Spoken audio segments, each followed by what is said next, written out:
নমস্কার।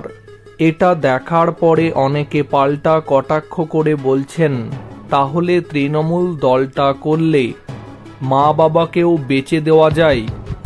দলের অন্দরে থাকা বিশ্বাসঘাতকদের উদ্দেশ্যে গতকাল কড়া ডোজ দিয়েছেন তৃণমূলের সাধারণ সম্পাদক অভিষেক বন্দ্যোপাধ্যায়। গতকাল নেতাজি ইন্ডোর স্টেডিয়ামে তৃণমূলের মেগা বৈঠক থেকে অভিষেক জানিয়েছেন, তৃণমূলে বিশ্বাসঘাতক কারা সেটা তিনি ভালোই জানেন।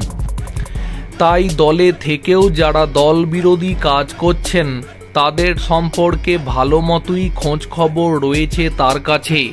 বৃহস্পতিবার তৃণমূলের সমাবেশ থেকে অভিষেক বলেছেন, দলের সাথে যারা বিশ্বাসঘাতকতা করেছিল সেই মুকুল শুভেন্দুদের আমি চিহ্নিত করেছিলাম।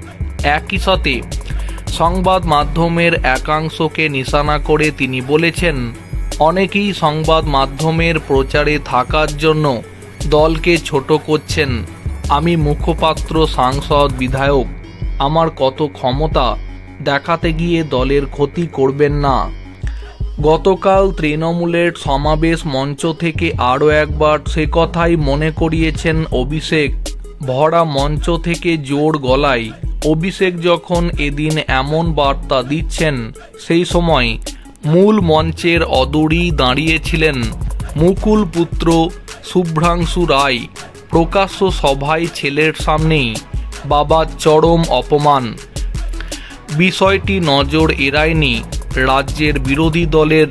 তা নিয়ে এবার ফেসবুকে পোস্টে খোঁচা দিলেন বিজেপির আইনজীবী নেতা কৌস্তব বাগচি।